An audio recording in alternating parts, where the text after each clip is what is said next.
नमस्ते बच्चों। आज की वीडियो में हम रामधारी सिंह दिनकर की कविता गीत अगीत पढ़ेंगे।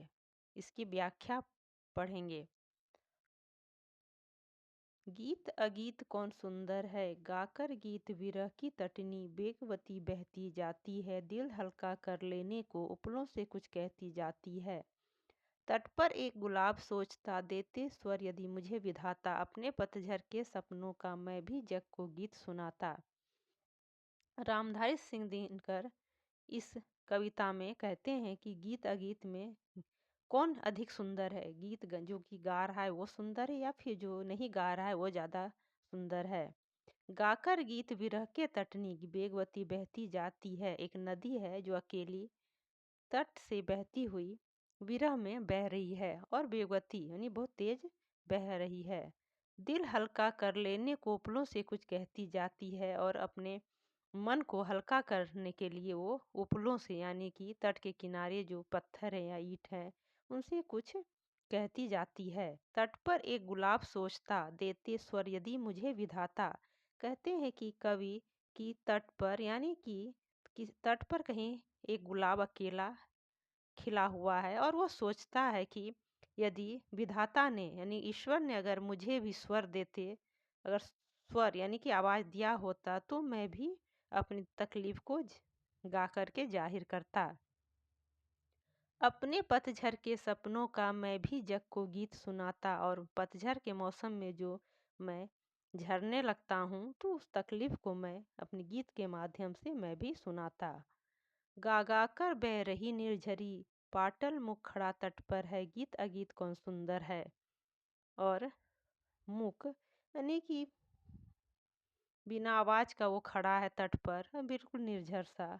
और तो कहते हैं कवि कि अब तुम बताओ कि गीत और अगीत में कौन अधिक सुंदर है, जो गा रहा है वो ज़्यादा सुंदर है या जो बिना गाए ही अपनी बातों को जाहिर करने की कोशिश कर रहा है वो सुंदर है।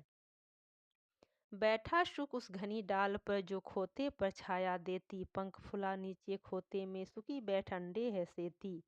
गाता शुक जब किरण बसंती छूती अंग पर्ण से छनकर, किंतु सुखी के गीत उमड़ कर रह जाते स्नेह में सनकर।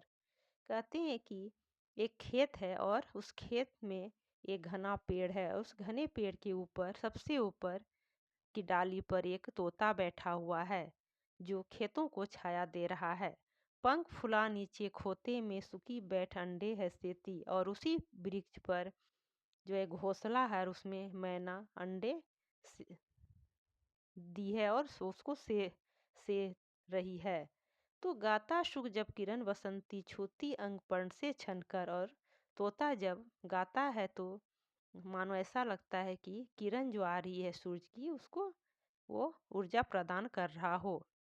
और छूती अंग पर्ण से छनकर, और पर्ण यानी कि पत्ते से छनकर धूप की किरण आ रही है, किंतु सुकी के गीत उमड़ कर रह जाती स्नेह में सनकर। किंतु सुकी जो यानी तोता जो गीत गा रहा है उसका गीत जो है तोते के गीत को सुनकर जो है सुकी यानी कि जो उसकी प्रेमिका है वो अब उसके प्रेम में भाव विभोर हो जाती है। गूंज रहा शुक्का स्वर वन में, फुला मग्न सुखी का पर है, गीत अगीत कौन सुंदर है। और उसका गीत सुन करके जो है उसका स्वर सुन करके उसका पर जो है फैल जाता है और अपने परों को फैला करके वो बैठ जाती है यानी भाव विभोर हो जाती है, क्योंकि वो गा नहीं सक पा रही है पर उसके गीतों को सुन करके वो भाव विभोर हो जाती है और अपने परों को फैला करके बैठ जाती है।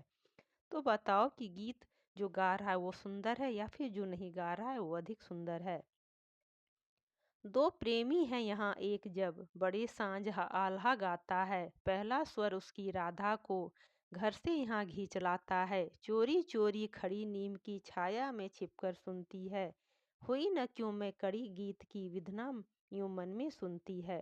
कहते हैं कि दो प्रेमी है जो आल्हा गा रहे हैं और पहला स्वर उसकी राधा को जब उसका पहला स्वर ही सुनाई पड़ता है तो वो दौड़े हुई घर से चली आती है यहाँ राधा का तात्पर्य है प्रेमिका से। तो उसकी जो प्रेमिका है वो घर से घिंची चली आती है। चोरी चोरी खड़ी नीम की छाया में छिपकर सुनती है, और वो चोरी चोरी जो है छुप करके नीम की छाया, नीम का कोई पेड़ है और उसके पीछे छुप करके वो उसे सुन रही है।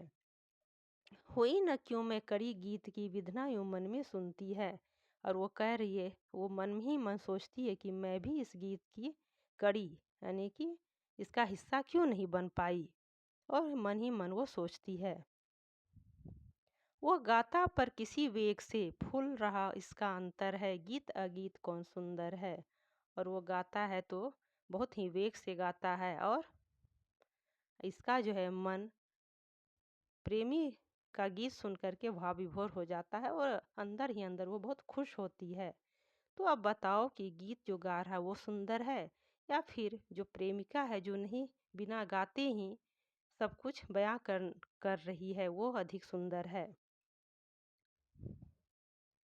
तो बच्चों, अगर आपको ये कविता और इसकी व्याख्या अच्छी लगी हो तो वीडियो को लाइक और सब्सक्राइब ज़रूर करें, और अपने दोस्तों को शेयर भी करें।